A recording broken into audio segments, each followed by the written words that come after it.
Band Entrevista está de volta, hoje recebendo o deputado federal Eduardo Cury. Ao meu lado, o jornalista Elcio Costa. Pois não, Elcio?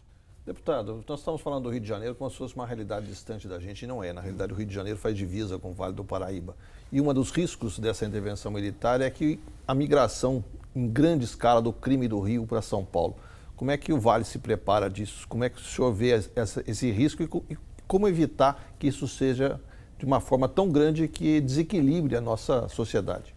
Olha, isso é um grande perigo e um grande risco que nós estamos sofrendo. Não só São Paulo, mas os estados das bordas, São Paulo, Minas Gerais e Espírito Santo. Ontem, por coincidência, eu estive no Ministério da Justiça, acompanhando prefeitos do Vale do Paraíba, sob a liderança, estiveram em Brasília esses dias, do Fred Ghisoni, nosso presidente da Remi Vale, e da prefeita Teca de Piquete, que é a presidente do Conivap, no Ministério da Justiça, tratando justamente sobre isso, ou seja, a preocupação de que a nossa região do Vale Histórico, que faz borda com Minas Gerais e com o Rio de Janeiro, possa sofrer depois desse grande aperto que vai ser dado na segurança pública no Rio de Janeiro. Um dos projetos, que era inclusive do ex-ministro Alexandre Moraes, que hoje é ministro do Supremo Tribunal Federal, que é instalar câmeras de segurança nas entradas de todas as cidades, para que você tenha um monitoramento. É importante dizer que a Polícia do Estado de São Paulo, em que parece ter grandes problemas, ainda é muito mais eficiente que a polícia dos outros estados. Nós tivemos uma queda de homicídios no Estado de São Paulo vertiginosa. Mas não adianta São Paulo só fazer o trabalho dele, porque nós fazemos fronteira com dois estados que têm problemas. O Estado de Minas Gerais passa por uma crise financeira gigante e o Estado do Rio de Janeiro quebrado. Então, é necessário, não só a questão das câmeras, mas que haja nessa operação do Rio de Janeiro uma preocupação com as divisas. Ontem, o ministro estava em São Paulo, reunido com o secretário de Segurança de São Paulo, Minas Gerais, se eu não me engano, Espírito Santo, para tratar de uma questão mais global. Mas é necessário que nós aqui, as lideranças locais, a polícia, nosso comando, no caso, o Coronel do Curu, que está bastante atento a isso, ela já se preparou para isso, estejamos combinados com o governo federal para que, na verdade, você aperte de um lado e acabe não espirrando em outro. Agora, deputado, o senhor fala é preciso pensar regionalmente. Foi criada a região metropolitana do Vale do Paraíba, o Codivap tem 40 e poucos anos, um órgão de grande tradição.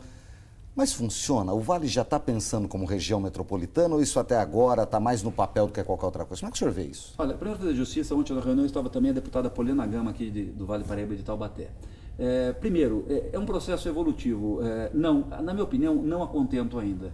Porque a região... Tem gente que acha que só mudou o código do telefone, né? A única coisa que valeu a região metropolitana. Valeu por isso que a legislação diz que precisaria ser uma região metropolitana. Não, existem algumas atitudes em andamento, né? Mas, primeiro, nós temos duas coisas que precisam mudar na legislação federal. Não existe um arcabouço legal que dê poder à região, mais poder à região metropolitana para que ela possa executar projetos em comum. Por exemplo, ontem na questão da reunião das câmeras de segurança, foi essa pergunta do secretário de Segurança. Falou assim, olha, quem vai gerenciar? E eu falei, olha, a única alternativa, uma das únicas alternativas é a região metropolitana poder fazer esse convênio, receber o recurso e poder gerenciar. Então ela serve para isso.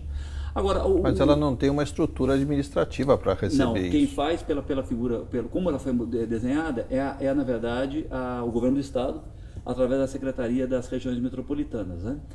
Então, esse desenho, na minha opinião, não é o desenho ideal, né? O país de primeiro mundo, você tem uma autonomia, uma estrutura absolutamente autônoma, inclusive elegendo esse gestor regional, né? No Brasil não tem essa figura, não tem nem orçamento para isso, a gente sabe, como nas nossas casas, né? É quando o nosso filho fala, papai, quero ser independente. Você trabalha, tem renda? Se não tem renda, não vai ser dependente. Então, as regiões metropolitanas, enquanto elas não tiverem independência de escolher seus líderes e também orçamentária, dificilmente ela vai poder atender a todas as demandas que nós gostaríamos. Mas será que politicamente não dava para conseguir um ganho com isso? Falar a mesma língua e adquirir produtos e, por exemplo, segurança. Um sistema de segurança, rachar, dividir, ficar mais barato? Agora eu vou falar um pouco como ex-prefeito. Um dos grandes problemas do Brasil é que a gente é pouco consensuado sobre o mínimo que as prefeituras devem fazer. Então, por exemplo, sendo um partido do partido A e do partido B, ele muda completamente a diretriz daquela cidade. Então, isso é um equívoco, né? Porque três coisas básicas que uma prefeitura deve fazer, que é diferente do governo federal e do governo estadual. O que deve uma prefeitura fazer? Educação, saúde e manutenção da cidade. Essas três coisas não há como fugir. Você pode fazer outras coisas se você tiver recursos, mas essas três coisas são básicas, né? O que acontece é que às vezes entra um prefeito no partido A, ele muda completamente o direcionamento sobre isso. Então, se ele não consegue ter concordância com as políticas mínimas, quando eles se juntam no consórcio, não há acordo sobre as prioridades regionais também. E um outro perigo, que é uma coisa que eu combato há algum tempo, Nicolini e Elcio, é o seguinte: é postura de governante que fica colocando a culpa nos outros todo o tempo. Olha, um prefeito eleito para sentar lá e fazer. Se ele não queria enfrentar desafios, que não assumisse. Isso vale para um governador, vale para um deputado. Então não adianta você ser eleito e ficar reclamando do governo federal, do governo estadual, que não tem dinheiro. Tudo bem, nós estamos na crise, mas a crise é para todo mundo, né? A crise maior é do nosso patrão, do cidadão, que está sem emprego, que não pode nem consumir e pagar o imposto para sustentar. Aliás, os governos, na minha opinião, estão muito confortáveis, né? Eu, na verdade, eu fiz quando houve a grande crise, eu fiz uma proposta absurda, mas era só para mobilizar, que a gente cortasse a queda da arrecadação foi perto de 5% no governo federal. Falei, vamos cortar 5% de todo mundo. Corta 5% do meu salário, 5% do servidor público, 5% das obras. Se fizesse isso, não tinha crise, né? O problema é que o setor público não quer abrir mão nunca. Os governos não querem fazer o sacrifício, então a sociedade acaba fazendo um sacrifício muito grande. O Estado custa muito para o cidadão. Custa muito. Ele custa muito perdulário e mais do que isso, gasta mais do que arrecada, né? Não as prefeituras. As prefeituras estão mais ou menos ajustadas, o Estado de São Paulo está ajustado, mas o governo federal tem um roubo gigantesco. Todo dia ele vai emprestar dinheiro nos bancos, né? E nos bancos são os próprios cidadãos que têm suas poupanças, para custear, porque ele gasta mais do que arrecada. Isso, na verdade, significa que ele está vendendo o futuro dos nossos filhos, dos nossos netos, porque não quer fazer reformas nesse momento. Os deputados, a bancada de deputados do Vale, saiu um levantamento recente, que ela tem um custo de 5 milhões e 400 mil reais. Isso em viagens, assessores, etc., o seu gasto é de 1 milhão e 800 mil reais. Nem sabia disso. Mas está no portal da transparência. Esses dados o cidadão precisa saber. O trabalho dos deputados regionais, da bancada regional do Vale do Paraíba, né? Ele vale quanto pesa? Olha, esses números são o seguinte: a gente não tem controle sobre isso, porque as passagens aéreas a gente é comprada pelos preços, são 2 companhias aéreas, 3 companhias aéreas, é o preço que você paga, o preço que está ali. Sim. Como, na verdade, o deputado é obrigado a ter domicílio eleitoral no seu estado, né, ele tem que se deslocar. Eu me desloco 2 vezes por semana e não tem jeito, são 1.000 quilômetros.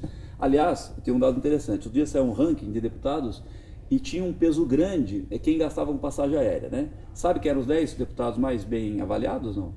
De Goiás e do Distrito Federal, mas é óbvio, porque eles não têm nem como trabalhar de avião. Então, isso, na minha opinião, é um equívoco você fazer uma avaliação sobre isso, se é um bom ou mau deputado, porque eu estou a 1.000 quilômetros, eu sou obrigado toda semana a pegar um avião e ir para Brasília. Mas sobre a sua pergunta, o retorno, se um retorno no mandato ou não, vou ser sincero para você, eu vejo o deputado Flavinho e a deputada Poliana trabalhar bastante em Brasília, né? Isso não são gastos que nós temos controle sobre ele, ou seja, é o escritório, a luz, a energia, são o necessário para tocar o mandato. Eu poderia trabalhar com menos? Sim, né? Não sou eu que determino isso, né? Como eu disse, eu propus, inclusive, eu faço uma economia de 20%, hoje eu estou com uma economia, eu coloquei como uma meta, eu falei 5%, mas eu estou com uma economia de 20%, eu devolvo 20% do que eu poderia gastar. Na minha opinião, no Brasil ainda é muito, por quê? Parte desses gastos nós não temos controle, eles são, na verdade, mal feitos, ou seja, nós não temos liberdade de comprar. Bem, por exemplo, né? Vou dar uma coisa do carro, por exemplo. Um deputado, ele só pode ter carro alugado, pela lei, né?